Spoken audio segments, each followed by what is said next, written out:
Alhamdulillah, ashhadu an la ilaha illallah wahdahu la sharika lah, wa ashhadu anna Muhammadan abduhu wa rasuluhu, amma ba'du. Marhaba bikum. Déjà, je m'excuse pour la dernière fois. Le ders était annoncé, au dernier moment, j'ai eu un contretemps qui m'a fait prendre, comme on dit, une déviation, changer de route. Donc j'ai dû annuler le ders à la dernière minute. Al-Ma'zira.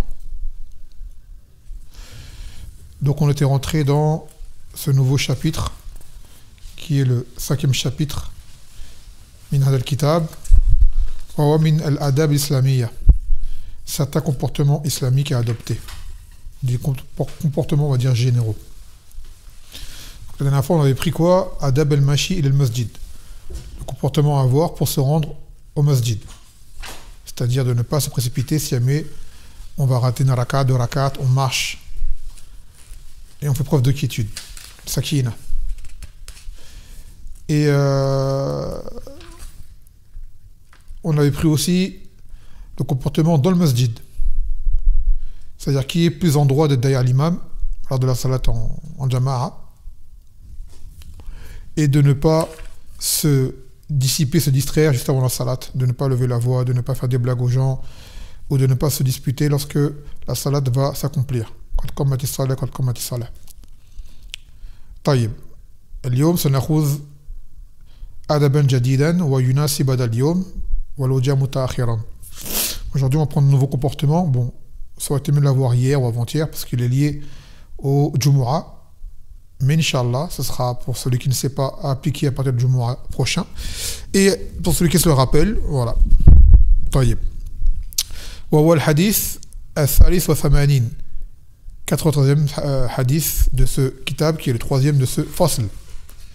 يقول عن سلمان الفارسي رضي الله عنه قال قال النبي صلى الله عليه وسلم لا يغتسل رجل يوم الجمعة ويتطهر ما استطاع من طهر ويدهن من دهنه أو يمس من طيب بيته ثم يخرج فلا يفرق بين اثنين ثم يصلي ما كتب له ثم ينصت إذا تكلم الإمام إلا غفر له ما بينه وبين الجمعة الأخرى رواه البخاري.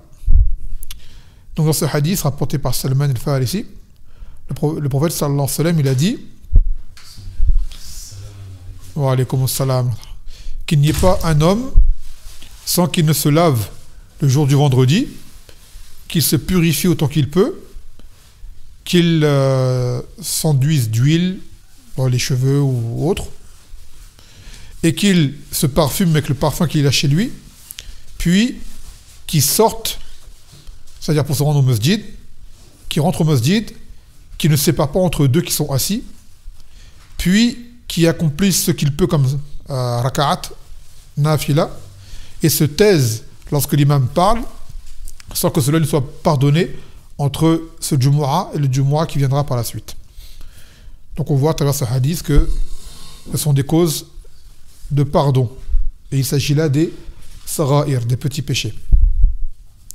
Fa'awwalan arawi, le rapporteur c'est Salman al-Farisi. Radiyallahu anhu. Alors il a été appelé Salman ibn al-Islam ou Salman al-Khayr. Salman il a une très grande histoire dans sa conversion qui est magnifique. L'une des plus belles histoires des compagnons qu'ils soient. La CM1 pour les gens, on va dire entre autres, qui ne sont pas nés musulmans. Bon, c'était là le cas de la majorité des Sahaba. Ils ne sont pas nés musulmans. Ils sont nés mushrikoun. Et puis quand le Nabi sallam est venu, ils se sont soumis. Mais certains venaient de très loin. Et certains ont fait des grandes recherches, entre autres comme Salman. Salman qui était à la base un adorateur du feu. Et il a entendu parler, tout d'abord, il a vu des gens parmi les Nassara, les gens du livre, qui à l'époque étaient bien plus proches de la vérité que ceux de maintenant. Et ce qu'il a vu d'eux leur a plu. Et ensuite, il les a suivis. Bon, là, je fais vraiment résumé, hein. L'histoire, elle est plus détaillée que cela. Là, je fais vraiment résumé. Il les a suivis, puis il a adopté leur religion, et il a vu un de leurs hommes, qui était sûrement un de leurs chefs religieux de l'époque, qui était exemplaire, de bon comportement, ainsi de suite, et il l'a côtoyé jusqu'à sa mort. Il a appris beaucoup de lui. Et ainsi de suite. Ensuite, quand cet homme est mort, il est parti voir un autre. Par contre, cet autre auprès de qui il s'est rendu était mauvais. D'accord? Un mauvais homme. Et lui seul le savait parce qu'il l'avait côtoyé de près. Et ensuite, cet homme est mort. Il aurait pu dire, ouais, cet homme il est mort, il était mauvais, c'est bon, j'arrête cette religion. Non. Il savait que l'homme qui était mort, son mal ne venait qu'à lui et non pas à la religion à laquelle ils étaient apparentés. Car je vous dis, à l'époque, l'islam n'était pas encore répandu, donc il y avait des gens du livre qui étaient encore sur une vérité à ce moment-là. Et il était sûrement parmi ces gens-là. Ensuite, on va aller comme ça. Ensuite, il a entendu parler l'un des hommes qu'il a côtoyé, lui a parlé d'un homme dans un lieu où il y avait des nakhla, des palmiers. C'était un homme qu'il fallait rejoindre. En fait, c'était le prophète sallallahu alayhi wa sallam. Et donc Salman a voulu partir à sa recherche, le trouver. Et de là, il a rencontré une caravane de Yahoud qui se rendait vers El Médina. Et il est parti avec eux. Et eux, ils l'ont attrapé, ils l'ont pris captif et ils l'ont vendu comme esclave. D'accord? Ils l'ont vendu comme esclave. Et ensuite, il était vendu, je crois, ou peut-être j'ai confondu, à d'autres gens qui, eux, partaient de Médina. Al-Mawvin, il était esclave de Yahoud. Et il est arrivé jusqu'à Médina. Allah a fait qu'il est quand même arrivé jusqu'à Médina. Et ensuite, il a rencontré le Nabi sallallahu alayhi wa sallam, il a vu les signes de la prophétie sur lui. Parmi les signes qu'il avait, il savait que le Nabi sallallahu alayhi wa sallam n'acceptait pas les sadaqas et qu'il avait le sceau prophétique qui était comme une marque avec des poils sur le dos. Et le Nabi sallallahu alayhi wa sallam voulait que Salman tourne autour de lui. D'abord, Salman a testé. Il est venu avec une sadaqa. Il lui a proposé au Nabi sallallahu alayhi wa sallam. Salman l'a refusé. Il a dit non, on prend que les cadeaux. Il a dit ça, c'est un signe de cet homme.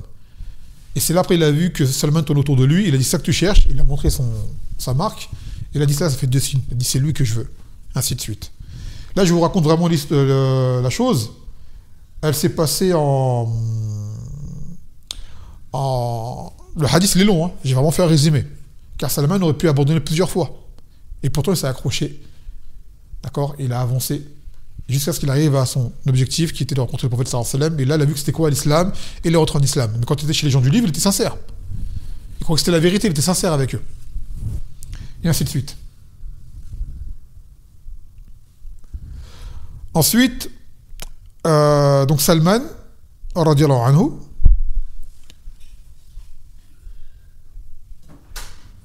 a participé. Wa alaykum salam.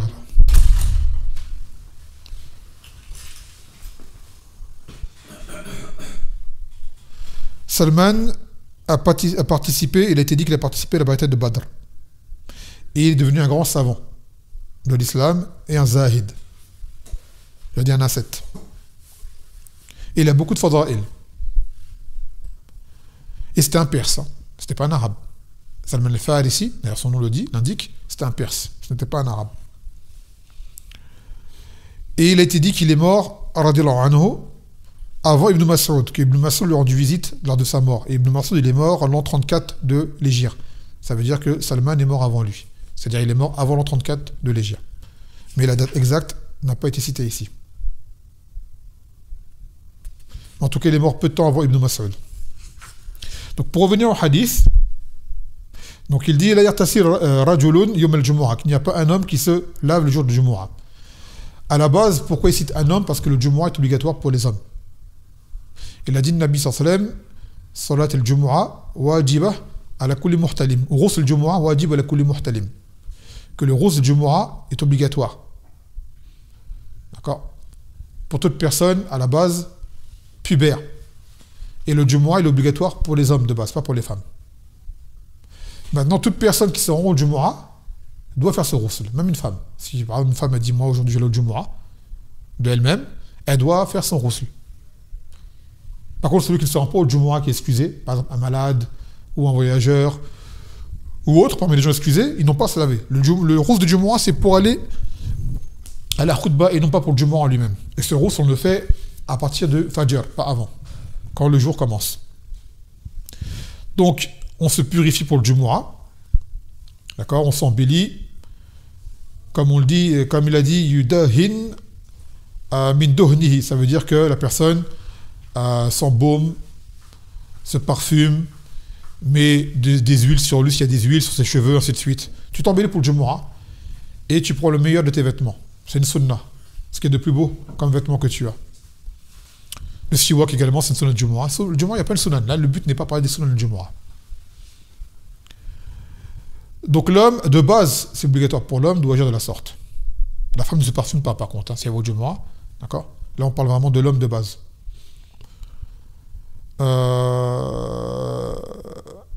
Et la salat de Jumu'ah, l'obligatoire. Et d'ailleurs, il y a un hadith qui dit, dans le sens où celui qui ne vient pas à 3 Jumu'ah d'affilée, que son cœur sera scellé. Il y a des gens, ce hadith, ils l'ont mal compris. Ils ont cru qu'ils peuvent laisser 3 Jumu'ah et ils doivent venir en 4e. D'accord ? Ce Jumu'ah, non, c'est pas ça qu'il veut dire. Il veut dire si quelqu'un, Masalan, n'a pas pu venir, ou alors qu'il a délaissé le Jumu'ah, mais c'est une transgression, qu'il sache que s'il fait 3 fois cela de suite, la conséquence de son cœur, elle sera terrible. Mais de base, le Jumu'ah est obligatoire. Dans le Coran, Allah a dit Ya ayyuhallazina amanu iza nudiya min salatil Jumu'ah fas'au ila dhikrillah. Ô vous qui avez cru, lorsqu'on appelle la salat du Jumu'ah, accourez-vous au rappel d'Allah. Donc, la salat du Jumu'ah, elle est obligatoire. Mais celui qui la rate 3 fois d'affilée sans excuse, lui, c'est pire encore. D'accord ? Mais ne pas croire le hadith que tu as droit à 3 de ne pas venir 3 fois et tu viens le 4e jour. Ainsi de suite. Ça, c'est une compréhension, elle est fausse. Elle est mauvaise. Le Jumu'ah est obligatoire. Pour les hommes, d'accord ? Donc, il faut s'y rendre obligatoirement. Il dit ça veut dire que la personne, elle rentre chez elle, elle rentre dans le masjid et elle ne s'assoit pas entre 2 personnes. Alors, tu as une personne qui est là et une personne qui est là. Les deux, ils sont amis ou quoi. D'accord ? Il ne vient pas entre les deux. Il essaie de contourner, ainsi de suite. Sauf si ces 2 personnes, elles n'ont rien à voir. Mais par exemple, si 2 personnes, elles sont ensemble, d'accord ? Il y a un petit espace ou quelque chose. À la rigueur, il dit pousse-toi vers ton ami que je vais me mettre là. Mais il ne se met pas entre les deux. Ah oui, j'ai oublié de dire et qu'il prend du parfum de sa maison, c'est-à-dire il se parfume. Pour le Jumu'ah, on se parfume. À la base, sentir bon, c'est une sunna de façon générale, mais principalement pour le Jumu'ah. Car c'est le jour où on se lave à la base, concrètement. Et il dit et qu'il accomplit comme salat ce qu'il peut. C'est-à-dire que là, c'est des salawats qui sont nafila. C'est pas les rawatib, comme avant le dhuhr. À le Jumu'ah, il n'y a pas de rawatib. Il n'y a pas de salat nafila avant le dhuhr. Mais c'est le duha en fait. Et c'est un jour où tu as le droit de faire salat duha, même à l'heure du zénith. D'accord ? Si jamais la salat du Jumu'ah se fait après le zénith, et c'est la vie authentique, et que toi tu fais salat nafila juste à ce que l'imam il arrive. Tu peux faire 2 rakats, 4 rakats, 6 rakats, 8 rakats, comme ça d'affilée, ou même 2 longues jusqu'à ce que l'imam il arrive. Tu as le droit. D'accord ? Ce jour-là, particulièrement, tu as le droit. Ou alors, tu peux lire du Coran. D'accord ? Tu peux lire du Coran également. Puis l'imam, il vient. Donc l'imam, il vient. Il y a l'adhan qui se fait. Puis lorsque l'imam fait la khutbah, il y a un site. Tu ne parles pas. Pendant que l'imam fait la khutbah, il est interdit de parler. D'accord ? Et au pire que quelqu'un ferait quelque chose de pas bien, tu veux peut-être un geste vite fait, par exemple, pour dire à quelqu'un de se taire. Ou quelque chose à faire, tu fais un geste. Par contre, tu peux avoir le droit de reprendre l'imam s'il se trompe. Ou si l'imam te parle. Car le Nabi sallam a déjà parlé à un homme qui était rentré dans la salat du Jumu'ah et il s'est assis directement. Il a dit Salat rakatayn, il a dit Kum wa sallihima. Et un homme s'est assis directement. Là, c'est aussi une chose qu'on a oublié de préciser, que lorsque tu viens pour le Jumu'ah, tu dois faire 2 rakats avant de t'asseoir. Et ce hadith, c'est une preuve que Tahiyat al-Masjid est obligatoire. Quand tu rentres dans un masjid et que tu es en état de purification, il est obligatoire de t'asseoir, de faire 2 rakats avant de t'asseoir. Et ce hadith en est la preuve. Car en pleine khutbah, l'imam s'est arrêté, il a dit à l'homme, est-ce que tu as fait 2 rakats ? Il a dit non, lève-toi et fais-les. Donc ça prouve que c'est obligatoire. Parce qu'il y a un khilaf, il a dit c'est obligatoire, c'est recommandé, ainsi de suite, et en vrai, c'est que c'est obligatoire de les faire. Pour celui qui a l'odo. Si tu n'as pas l'odo, tu peux t'asseoir. Al-Muhim, là l'imam a parlé à quelqu'un. Et ce quelqu'un lui a répondu. Vous voyez? C'est quelqu'un lui a répondu. Il y a des cas particuliers, comme cet homme qui est entré en plein Jumu'ah et qui a dit au Nabi sallam que les champs étaient détruits à cause de la sécheresse, de faire le dua pour le sisqa. Il a parlé pendant la khutbah. Il y a des cas, voilà, c'est des cas particuliers, mais de base, tu n'as pas à parler.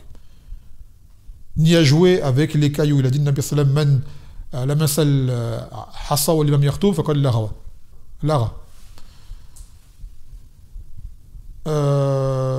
Donc là, tu ne joues pas avec un caillou, ni avec un petit bâton, ni rien du tout. Et encore moins que le téléphone portable. D'accord? Et tu restes attentif à ce que dit l'imam. Donc celui qui est de la sorte, alors il dit que lui, ses péchés lui sont pardonnés entre ce Jumu'ah et le Jumu'ah qui arrive. D'accord? Et là, il s'agit de quoi? Des sara'ir, des petits péchés. Donc là, c'est un comportement qu'on doit adopter Yom al-Jumu'ah.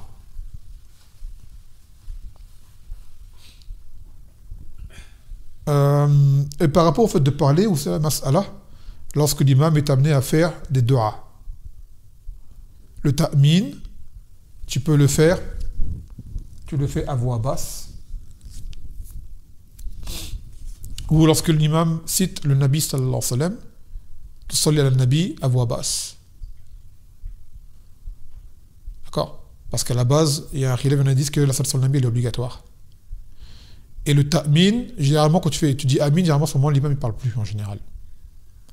Il y a aussi un tambi, une chose que beaucoup de gens, beaucoup ignorent. Une chose qui est très répandue, c'est le dua que font les imams après chaque khutbah, tous les vendredis. Il n'y a pas de dalil là-dessus.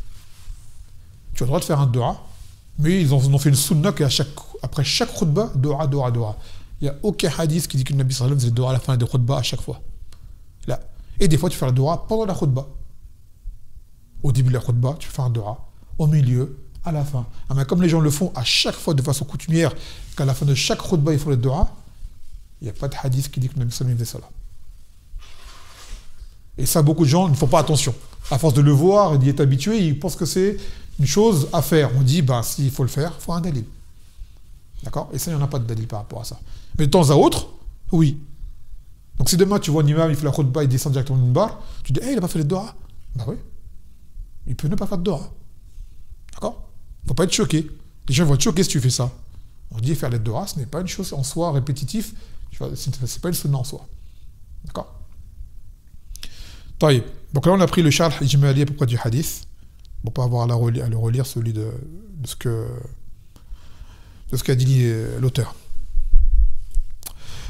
فوائد الحديث استحباب المبالغة في التنظيف والتطهر والتزيين يوم الجمعة, qu'il est recommandé de surenchérir dans la propreté, la purification et l'embellissement le jour du Jumu'ah. D'accord? Ça veut dire tu peux y aller, Masha'Allah. Ne lésine pas. Et c'est également valable pour les jours du Eid. ثانيا مشروعية الغسل يوم الجمعة وواجب لكل النبي صلى الله عليه وسلم غسل الجمعة واجب على كل محتلم متفق عليه. Et qu'il faille se laver le jour du Jumu'ah et que cela est obligatoire pour celui qui va y assister. Car le Nabi sallallahu alayhi wa sallam, il a dit le lavage du Jumu'ah est obligatoire à la kulli muhtalim, c'est le pubère à la base. Mais c'est l'homme. Mais comme je l'ai expliqué, si une femme se rend au Jumu'ah, elle doit faire son ghusl. D'accord? Elle doit faire son ghusl. ثالثا من السنة أن يتخذ المرء لنفسه طيبا ويجعل استعماله له عادة فيدخره في بيته ويتأكد استعماله لحضور الجمعة, qui fait partie de la sunna que la personne ait un parfum qui lui soit propre, qui garde chez lui, dont il se sert le jour du Jumu'ah. D'accord? Il le garde chez lui et qu'il s'en serve le jour du Jumu'ah particulièrement. رابعا مشروعية النافلة يوم الجمعة حتى يدخل الإمام لقول النبي صلى الله عليه وسلم ثم يصلي ما كتب له وليس للجمعة سنة قبلية, et qu'également qu'il est permis de faire des salawats surrogatoires le jour du Jumu'ah jusqu'à ce que l'imam il arrive sans t'arrêter. Et ça, c'est le Doha, en fait. Salat Doha. D'accord. Même à l'heure interdite, où c'est le zénith, normalement, c'est l'heure à laquelle tu ne fais pas le salawat. Le jour du Jumu'ah, le jour du Jumu'ah, tu peux le faire. C'est une exception. Comme le prouve ce hadith. خامسا تكفير الذنوب من الجمعة للجمعة مشروط بوجود جميع ما تقدم. Et que pour que un Jumu'ah soit une cause d'expiation des péchés, il faut qu'il soit composé de ce qui était cité dans le hadith. C'est-à-dire se laver, se purifier, se parfumer, s'embaumer, s'habiller de la meilleure façon, de marcher avec quiétude et de faire des salades surrogatoires et de se taire pendant que l'imam parle et de ne pas diviser entre les gens. C'est pas entre les gens. Et aussi délaisser toute chose qui distrait pendant la khutbah. Même si tu parles pas. Alors je dis par exemple tu joues quelque chose, un bâton, ton lacet, ton téléphone ou ainsi de suite. D'accord? Ça c'est des choses qu'il ne faut pas faire.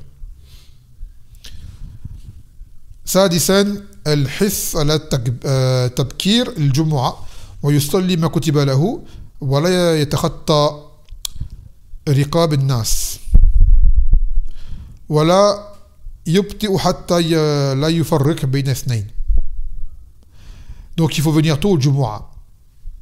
Il a dit, le Nabi sallallahu alayhi wa sallam, il a divisé le Jumu'ah en plusieurs heures. Celui qui fait la première heure, c'est-à-dire au plus tôt, c'est comme s'il avait fait sadaqa, il avait sacrifié un dromadaire. Ensuite, c'est un mouton. Ensuite, c'est une poule. Et ensuite, c'est un œuf. D'accord. Donc, plus tu viens tôt, plus la récompense elle est grande.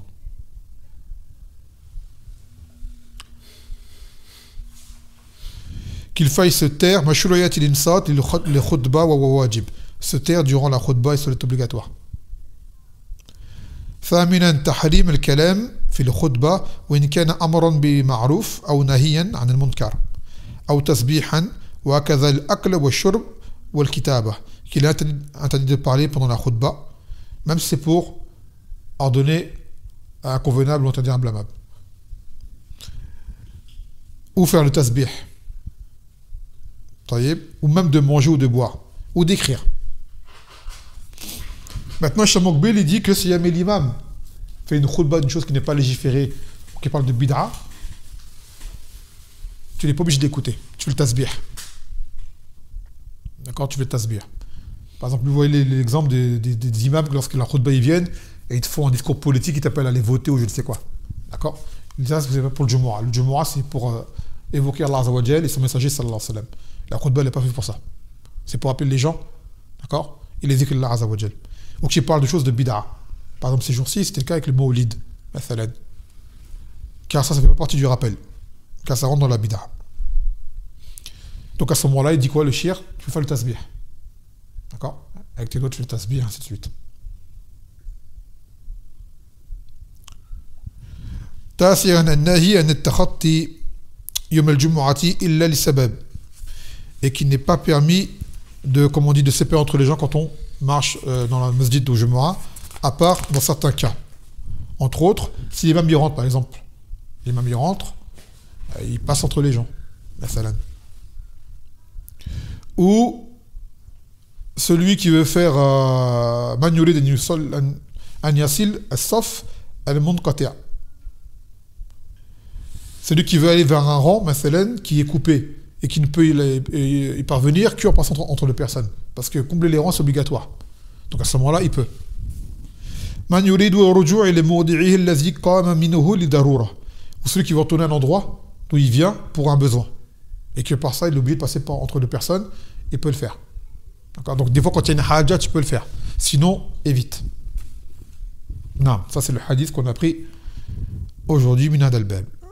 ثم الحديث الرابع وثمانون وهو رابع من هذا الفصل. Donc le 84e hadith du kitab, qui est le 4e de ce fasl, qui est adab al-sadaqa, le comportement lors de l'aumône. Et là on parle de l'aumône qui est غير واجبة. Parce que des fois, sadaqa dans le Coran, elle vient dans le sens de zakat. Dans le Coran, Allah Azza wa Jal, il utilise le mot sadaqa pour dire la zakat. La zakat est obligatoire quand les conditions sont remplies. Là, on parle de la sadaqa, celle qui est une aumône surrogatoire. يقول عن أبي هريرة رضي الله عنه عن النبي صلى الله عليه وسلم قال 7 يذلهم الله تعالى في ظله يوم لا ظل إلا ظله إمام عدل وشاب نشأ في عبادة الله ورجل قلبه معلق في المساجد وبالمساجد نعم ورجلان تحابا في الله واجتمعا عليه وتفرقا عليه ورجل دعته امرأة ذات منصب وجمال فقال إني أخاف الله ورجل تصدق بصدقة فأخفاها حتى لا تعلم شماله ما تنفق يمينه ورجل ذكر الله خاليا ففاضت عيناه متفق عليه. Donc le hadith il est long, il y a un shahid dedans, mais le hadith on va en parler brièvement. Donc selon Abu Huraira, il dit Nabi sallallahu alayhi wa sallam qu'il y a 7 catégories de personnes qui seront ombragées par l'ombre d'Allah le jour où il n'y a nulle autre ombre que la sienne. En premier lieu, il dit un imam juste. Là, ce qu'on dit un imam, c'est... On va traduire, on va expliquer après. Un imam qui est juste. Un jeune qui aura grandi, qui aura évolué dans l'adoration d'Allah Azza wa Jal. Un homme dont le cœur est accroché au masajid. 2 hommes qui se sont aimés à Allah, qui se sont réunis pour lui et qui se sont séparés pour lui. Un homme qui est convoité par une femme de haut rang social ou autre, est très belle, et à qui il répond « j'ai peur d'Allah ». Cet homme répond à cette femme-là « j'ai peur d'Allah ». Et un homme qui aura fait une sadaqa, wa shahid, c'est ça qui nous concerne dans le hadith, dans ce bab-là, qui a fait une sadaqa tellement discrète que sa main gauche ne sait pas ce que sa main droite a donné. Tant il était discret dans ce qu'il a fait. Et pour finir, un homme qui évoque Allah Azza wa Jal, seul et isolé, et qui se met à pleurer. Donc ces 7 catégories de personnes seront sous l'ombre d'Allah le jour où il n'y a nulle autre ombre que la sienne. فَأَوَّلًا يُعْلَمْ. Cette ombre-là, c'est l'ombre, ce n'est pas une sifat d'Allah Azza wa Jal. D'accord? Là, ce qui est voulu par là, c'est l'ombre de son arsh. C'est une ombre qui est créée. C'est l'ombre de son arsh, de son trône. Et ça, c'est le jour de terreur, où le soleil se rapprochera des gens. D'accord? Où certains seront pris dans leur sueur jusqu'à la tête. Et ainsi de suite. Et ce jour-là, certains seront ombragés par cette ombre-là. Qui sont-ils? Des gens qui rentrent dans cette catégorie de personnes. C'est valable pour hommes comme pour femmes. Le hadith dit rajul, mais c'est un terme qui est général, que les femmes également rentrent dedans. Du moins dans ce qui les concerne. Il dit en premier lieu imam adlun.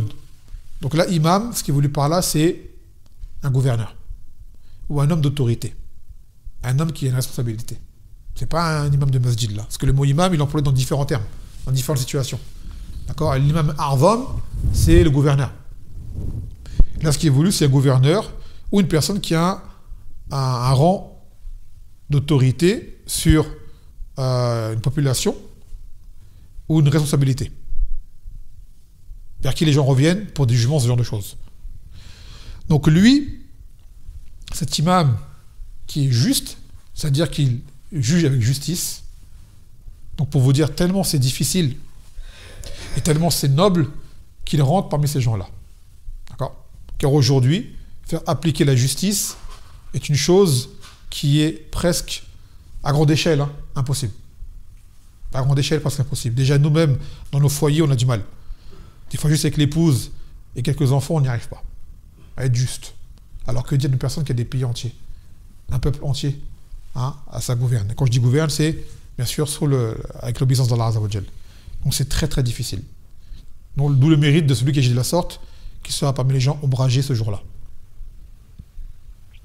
Deuxième, shab nasha'a fi ibadatillah. Un jeune qui aura évolué et grandi dans l'adoration d'Allah Azza wa Jal.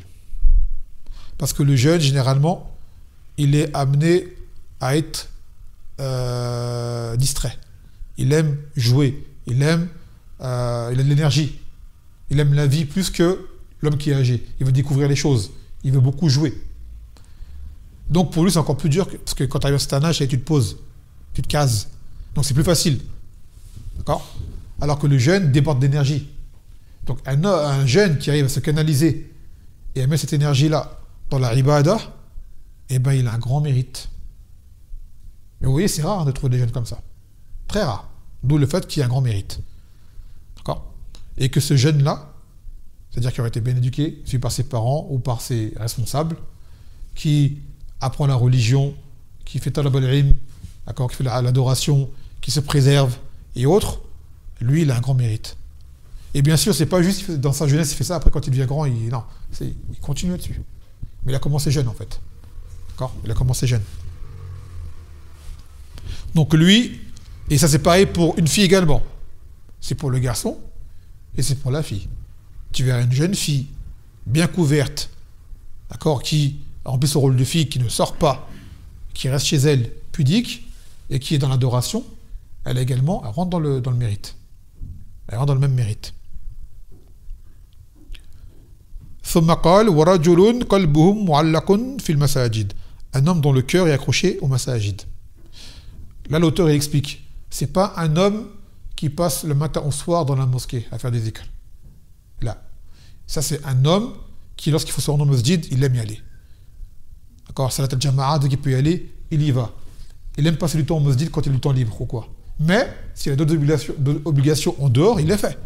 Aujourd'hui, les gens doivent travailler, doivent faire des choses. C'est pas tellement au masjid, la salat, à faire des askar, des tasbih, et ta famille à côté, ils sont en galère. Maintenant, c'est célibataire, tu fais talab al-ilm, c'est autre chose. Tu n'as pas de charge financière, tu n'as personne à ta charge, tu as du temps libre, quand même. Mais sans quoi, ce qui est voulu par là, c'est pas pour dire aux gens de délaisser leurs occupations et de rester au masjid du matin au soir. C'est pas ça qui est voulu. C'est quelqu'un qui aime se rendre quand il va au masjid, il est heureux d'y aller. Il se sent bien dans le masjid, ainsi de suite. Même s'il ne reste pas longtemps, quand il y est, il se sent bien, son cœur il est accroché. Dès qu'il y a une occasion d'y aller, il y a un ders, il y a la salat, il y a une occasion, une chose légiférée qui se déroule, il aime s'y rendre. Et quand il part, il aimerait que ça dure encore, mais il faut qu'il parte. Vous voyez? Parce que le Coran, elle a dit n'oublie pas ta part dans la dunya, tu as des choses à faire, tu as des gens qui ont des droits, et ces droits-là, c'est pas là où tu peux les trouver forcément. Donc tu fais ce que tu as à faire, mais dès que tu as l'occasion, que tu peux, va au masjid. Et les moments obligatoires aussi, il faut que tu y ailles. Il a dit 2 hommes, et c'est également, comme on dit, 2 femmes, d'accord, qui se sont aimés à Allah, se sont réunis pour Allah, et sont séparés pour Allah. Et ça rentre dans quoi? Al-wala wal-bara. L'alliance des aveux. C'est-à-dire tu aimes une personne pour Allah, c'est-à-dire que tu aimes une personne parce qu'elle fait ce que Allah Azza wa Jal, il aime. D'accord? C'est pas tu l'aimes pour d'autres choses. Tu l'aimes parce qu'il t'apporte des privilèges. Tu l'aimes parce qu'il te fait rire. Tu l'aimes parce que ceci, cela. Ça, c'est à part. Tu peux l'aimer parce qu'il est marrant, certes, mais de base, tu l'aimes pourquoi? Pour sa religion. Parce que tu as des comiques nouveaux, ils sont marrants, mais c'est des pourritures. D'accord? Ces gens-là, on les aime pas. Il t'a fait rire, moi j'ai rigolé, mais voilà, dans ton cœur, tu n'as pas d'amour pour lui. Et demain, tu peux avoir un frère. Tu l'aimes à la base, pourquoi? Pour son accroche à la religion. Et si en plus il te fait rire, alhamdoulilah, mais il te fait rire dans les limites. C'est pas il te fait rire le matin au soir et ton cœur il devient dur, tu oublies Allah Azza wa Jal. Et il te fait rire dans la vérité. Hein. C'est pas il te fait des blagues mensongères aussi. Ou des blagues obscènes ou quoi. Il te fait rire dans le halal. Donc là-bas, c'est que tu l'aimes pour sa religion. Il est de religion droite, d'accord? Et il t'apporte un profit religieux. Donc tu as un amour pour lui. Tous les deux vous aimez pour ça. Pourquoi? Pour Allah Azza wa Jal. Donc ils se réunissent pour Allah, pour une cause légiférée, une bonne cause. Et ils se séparent également. Le hadith, ça veut dire ils se séparent pourquoi? Pour des choses qu'ils doivent faire. Ou alors ils se séparent parce que tu as un des deux qui a mal tourné religieusement parlant. Donc ils se séparent. T'en as été droit et l'autre il est devenu moins droit. Ou les deux ont commencé à avoir des... D'accord? Et bien celui qui sépare... Non, cet exemple-là, il ne rentre pas dans le hadith. Mais celui qui se sépare de l'autre pour des raisons religieuses légitimes, d'accord? Et il rentre dans le hadith. Il rentre dans le hadith. Et c'est valable pour les hommes, comme pour les femmes. Ça veut dire que les gens, cet amour que tu as pour eux, c'est pour Allah Azza wa Jal. Parce que tu as des gens, ils s'aiment pour un intérêt. Même si de base, il est licite cet intérêt-là, c'est pas un intérêt qui fasse que tu dois avoir c'est pas un amour pour Allah, en fait. Tu vois ce que ça veut dire? C'est pas un amour pour Allah, Azzawajal. Il n'est pas forcément interdit, mais c'est pas ça l'amour en Allah. Par exemple, demain, tu as un collègue de travail, tu l'aimes bien. Donc vous vous réunissez pourquoi? C'est quoi la cause qui fait que tu le vois tous les jours? Pour le travail. Pas pour Allah. Maintenant, il peut être tu vois, voilà. Mais s'il n'y a pas le travail, tu le verrais peut-être pas, tu vois. Alors que celui que tu aimes pour Allah, tu veux le voir pour Allah Azzawajal. Quand tu as eu ton livre, tu vas aller le voir. Il y a une occasion, tu vas le voir. Ainsi de suite.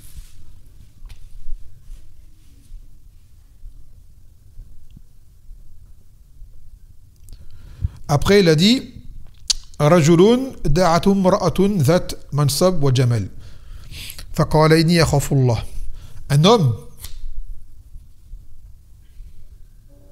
Un homme qui est appelé par une femme à faire la turpitude. Cette histoire, c'est comme celle de Youssouf alayhi salam. D'accord? C'est comme celle de Youssouf. Et cet homme est appelé par une femme, pas n'importe quelle femme. Une femme à haut rang, et qui plus est une femme qui est belle. D'accord? C'est-à-dire tout, normalement, pour faire, on va dire, flancher un homme qui ne craint pas Allah. Une femme belle, une femme de haut rang, et en plus, c'est elle qui t'appelle. D'accord? C'est pas toi qui vas vers elle ou quoi, c'est elle qui t'appelle. Ce qui est encore plus dur. Donc celui qui arrive à dire, à refuser cette femme-là, et à dire, j'ai peur d'Allah, alors lui, il est parmi ces sept-là. Ce qui prouve que c'est une grande fitna. D'accord? C'est une très grande fitna. Et plutôt que de se retrouver dans cette situation de dire j'ai peur d'Allah, ça ne va pas le dire, et bien tout simplement, t'évites les femmes. D'accord? T'évites les situations qui t'exposent à ça. C'est tout. Comme on dit, il vaut mieux prévenir que guérir. Parce que t'en as, ils vont le faire. Tu vois, ils disent ouais, Foulena, c'est bon, il n'y a rien entre elle et moi jusqu'au jour où il se passe ce qui se passe malheureusement. Ça vient sans prévenir. Donc la porte, c'est quoi? C'est laisser une barrière, tout simplement. Il a dit le Nabi sallallahu alayhi wa sallam qui n'a pas laissé de fitna plus nuisible pour l'homme après sa mort que les femmes. D'accord? Que les femmes. Et il a dit wa iyyakum ad-dukhul an-nisa, prenez garde à ne rentrer auprès des femmes. Et encore plus rester isolé avec elles. Donc mettre une barrière entre les hommes et les femmes, car cette fitna, elle est immense. Et elle a fait bien des dégâts, malheureusement. Ensuite, il dit, et c'est ça le shahid du hadith, qui est un homme qui a fait une sadaqa, si discrète que sa main gauche n'a pas vu ce qu'a donné sa main droite. D'accord? Donc celui qui, quand il fait sadaqa, le comportement à avoir, c'est discret, autant que possible. C'est la base. Ça t'évite quoi? Riya. L'ostentation, tu vois ce que ça veut dire? Maintenant, il y a des cas où ça peut être bien de le faire ouvertement. Quand par exemple, c'est pour amener d'autres gens à le faire. Ils te voient le faire, tu le fais. Dans le Coran, elle a dit In tukhfu sadaqa ou tubduha fa huwa khayrun lakum. Ou in tukhfuha tubduha, j'ai oublié le verset, sur Sourate al-Baqarah. Ma huwa l'aya? In tubduha ou tukhfuha, c'est ça? In tubduha ou tukhfuha fa huwa khayrun lakum. Si jamais vous la cachez ou que vous la faites en public, c'est un bien pour vous. Et certains ulama disent que le public, là, ils veulent ce qui est voulu par là, c'est la sadaqa, c'est la zakat. D'accord, c'est la zakat. Mais en réalité, même une sadaqa surrogatoire faite devant des gens, parce que des fois, tu ne peux pas vraiment échapper ni rien du tout, tu l'as fait, d'accord? Eh ben, il n'y a pas de mal. Mais quand tu es discret, c'est mieux. Tu vois, c'est mieux. Mais des fois, il ne faut pas non plus qu'elle l'œuf. Des fois, tu fais le sadaqa à quelqu'un, tu viens, tu mets ta main, on dirait que tu fais plein de manières. Donne-lui, mon frère. Donne-lui. T'es sincère, t'es sincère. Tu vois, donne-lui. J'ai vu des gens faire des sadaqa, mon frère, on dirait vraiment... excusez-moi les mots, je dirais un dealer qui passe une dose, tu vois, il va se cacher, que personne ne le voit. Il dit, c'est sadaqa, mon frère. Ça, on t'a vu, c'est pas grave, c'est pas haram. Tu vois, Allah, il connaît ta niya. Mais c'est vrai que quand t'es discret, c'est mieux. C'est tout. Mais c'est pas wajib. Et tu ne dis pas, si on m'a vu, ta sadaqa, elle est batil. Jamais. Si t'es sincère, t'as fait devant des millions de personnes, t'es sincère, t'es sincère. D'accord? T'es sincère. Mais de base, le meilleur, la sadaqa, et comme beaucoup d'actes d'adoration qui sont entre toi et Allah, c'est la discrétion. C'est le mieux. Et pour finir, elle a dit Rajulun zakarallahu khaliyan fafadat aynah. Un homme qui a évoqué Allah Azza wa Jal, isolé dans l'intimité, et qui s'est mis à pleurer. Le rappel d'Allah l'a fait pleurer. Et comme Kazalik, c'est valable pour l'homme comme pour la femme. Et c'est des pleurs de rappel. La cause de ces pleurs, c'est Allah subhanahu wa ta'ala. Alors, c'est pas il pense à un autre truc qui est triste au moment où il... Non, c'est Allah, le fait de se rappeler d'Allah Azza wa Jal, qui l'emmène à pleurer. Donc cette catégorie de personnes sont sous l'ombre d'Allah le jour où il y a d'autres ombres que la sienne.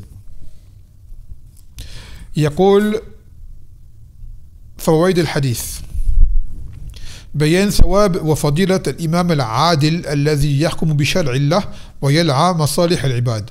Ce qui montre la grande récompense et le mérite de l'imam, c'est-à-dire du gouverneur, qui est juste et qui juge selon la charia. Et ça le but. Il juge avec le loi d'Allah Azza wa Jal. Car quand tu ne juges pas avec le loi d'Allah Azza wa Jal, tu es forcément injuste. Dans le Coran, elle a dit وَمَنْ لَمْ يَحْكُمْ بِمَا أَنزَلَ اللَّهُ فَأُولَٰئِكَ هُمُ الظَّالِمُونَ. En premier, il a dit le kafirun, après le zalimun, après il a dit le fasiqun. Ceux qui ne jugent pas parce qu'Allah a fait descendre, sont eux les kuffars, mécréants, sont eux les injustes, sont eux les pervers. Et ça peut être kufr akbar, ça dépend de la personne, du détail. Quoi qu'il en soit, à partir du moment où tu juges par autre que la loi d'Allah ou que tu fais dans un endroit où il y a une loi d'Allah, bien sûr, hein, et que tu vas à l'encontre de ce qu'Allah l'a décrété, toi tu fais autre chose, tu as été injuste. Même si tout le monde est content, dit ouais c'est bien, c'est sage que tu as dit, non, tu as été injuste. D'accord? Tu as été injuste. Donc celui qui fait cela, entre les gens qui jugent, même si ça déplaît aux gens, mais qu'il l'applique avec la justice, eh ben il rentre dans ce mérite. ثانيا فضل الشاب الذي شب ونشأ في طاعة الله ولم يزاول المعاصي ولم يقترف الفجور. Donc le mérite du jeune qui grandit, évolue dans l'obéissance d'Allah Azza wa Jal et qui ne commet pas de désobéissance et qui ne commet pas non plus de turpitude. Il se préserve et est chaste. ثالثا الحث على التحاب في الله وبيان عظم فضله. Que la religion incite à s'aimer en Allah et qui montre la grandeur, le grand mérite de ce sentiment. On va dire de la sorte.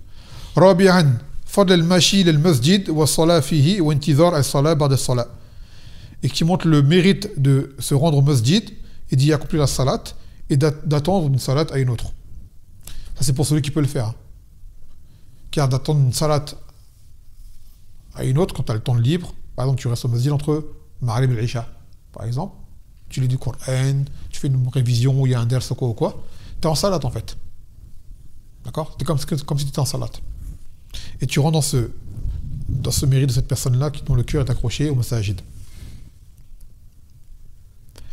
خامسا فضل العفاف والإعراض عن الفاحشة مع توفر دواعيها خوفا من الله تعالى. Ce qui montre le mérite de la chasteté et de se détourner des turpitudes en présence, malgré soi, en présence des tentations, par peur d'Allah Azza wa Jal. Et là, ça revient à la partie où il dit de cet homme qui était séduit par une femme, belle et de haut rang, qu'il appelle à commettre l'interdit. Attention maintenant, il y a des gens, ils peuvent mal comprendre la parole de l'auteur. Ça, c'est le cas de beaucoup d'awam. Dans les pays de Koufr, dans les pays d'islam, ils disent, vous, les gens pays de Koufr, vous êtes plus forts que nous. Parce que nous, c'est facile pour nous. Nous, il y a les mosquées, les femmes sont couvertes, ainsi de suite. Vous êtes au milieu de tout ça, vous arrivez à combattre. Cette phrase-là, elle est fausse. D'accord? Allah ne nous a pas dit de nous mettre au milieu du mal pour combattre le mal, mais de sortir du mal. D'accord? Et justement, celui qui résiste, qui sort du mal, il est plus fort, en réalité. Et le but de la force, c'est justement d'avoir la force, de se préserver. Et non pas de dire, je vais affronter mes démons, ou je vais affronter ça pour me prouver que je suis fort.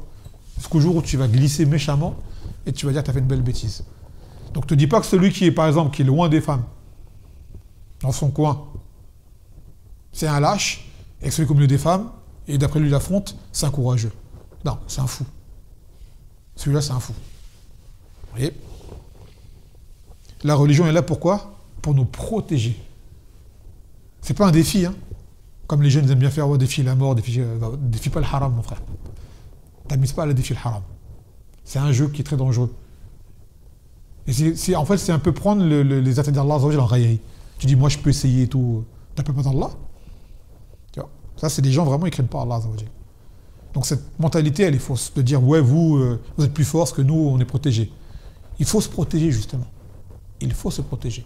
C'est ça, la religion. Et ça, la facilité de la religion, c'est de te mettre dans une situation où tu es protégé. سادسا فضل إخفاء الصدقة والإصرار بها لأنه أقرب إلى الإخلاص وأبعد من الرياء. Ce qui montre le mérite de cacher une aumône, d'accord, car cela est plus proche de la sincérité et cela éloigne de l'ostentation. سابعا فضل طاعة السر الكمال الإخلاص فيها.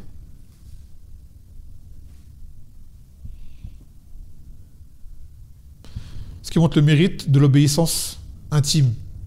C'est-à-dire les choses que tu fais en toi que les gens ne voient pas. Car généralement, cela découle des gens qui sont sincères.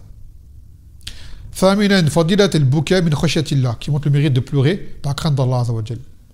تاسعا إثبات زوال أو عفوا نزول الشمس يوم القيامة وقربها من العباد في المحشر حتى يبلغ بهم العرق وكل على حسب عمله إلا من استثناه الله. Ce qui montre que le Shams, le soleil, va se rapprocher Yom la de nous, des serviteurs, le jour où il y aura le grand rassemblement, à tel point qu'on en transpirera, et chacun en transpirera, sera nourri dans sa sueur en fonction des actes qu'il aura commis en ce bas monde. Plus il aura été pieux, et moins il transpirera. Et plus il aura été loin de la piété, et plus il sera submergé par sa sueur. Hormis ceux à qui Allah aura exempté de cela, protégé de cela. طيب. Je crois qu'on va prendre le troisième hadith, il est court, mais il est simple. Non, on va le prendre vite fait. Parce que la dernière fois, on n'a pas fait de ders pour rattraper le retard.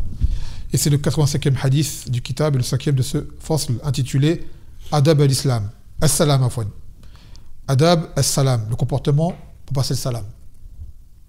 عن أبي هريرة رضي الله عنه عن النبي صلى الله عليه وسلم قال يسلم الراكب على الماشي والماشي على القاعد والقليل على الكثير متفق عليه. Là c'est maintenant qu'il veut le dire. وفي رواية للبخاري يسلم الصغير على الكبير. Il a rajouté après lui. Donc selon Abu Huraira, il a dit le Nabi sallallahu alayhi wa sallam que celui qui est en monture passe le salam en premier à celui qui marche. Que celui qui marche passe le salam en premier à celui qui est assis. Et que le petit groupe passe le salam à ceux qui sont nombreux. Et dans une version de Bukhari, que le petit passe le salam au grand. Vous voyez? Donc ça c'est le comportement, savoir qui commence à passer le salam en premier lieu. Donc par exemple, toi tu es en voiture, quelqu'un marche, ou tu es en moto, ou tu es en vélo, quelqu'un marche, c'est toi qui passes le salam en premier. Vous voyez? Ensuite, celui qui marche et qui voit quelqu'un qui est debout, je sais pas, il attend le bus ou autre, il fait la queue quelque part, c'est toi qui marches, qui a vu un tel, qui passe le salam en premier. D'accord? Et si vous êtes un petit groupe de frères, vous voyez un groupe de frères plus nombreux, donc vous êtes 2, 3, il y a un groupe de frères, ils sont 5, 6, 7, je ne sais pas combien, c'est le petit groupe qui en premier passe le salam au plus grand groupe. Et quand un jeune voit un plus âgé, d'accord, c'est lui qui commence à passer le salam. D'accord? Le jeune passe le salam au plus vieux. C'est le comportement du salam. Après, des fois, dans l'élan, tu peux oublier. D'accord? Des fois, tu vois un petit frère, salam alaikum. Tu vas oublié. C'est pas grave. Des fois, vous êtes deux, vous voyez un frère, passez le salam en premier. C'est pas grave. Mais ça, c'est mustahab, c'est mieux de faire cela. C'est plus complet. D'accord? Ne dites pas que celui qui fait cela, qui transgresse, il a fait un péché. Là, ça c'est un comportement, un noble comportement à avoir. C'est comme tout à l'heure le hadith de la sadaqa, caché. C'est mieux. Comme je dis, mais fais pas non plus le criminel qui se cache pour faire un crime. C'est enfin le sadaqa, mon frère, c'est un acte noble. Donc si jamais tout le monde te voit, c'est pas grave. Ne stresse pas, c'est pas mouas-ouas, ne psychote pas. C'est pas grave, tu as fait ta sadaqa et Allah Azza wa Jalla, il sait ce que tu as fait. Donc ce hadith, il est tout simple. Et en lui-même, il est clair. Pas besoin de ziyada. في الشرح عليه. فنكتفي بهذا القدر. سبحانك وبحمدك لا إله إلا أنت أستغفرك وأتوب إليك. السلام عليكم ورحمة الله وبركاته.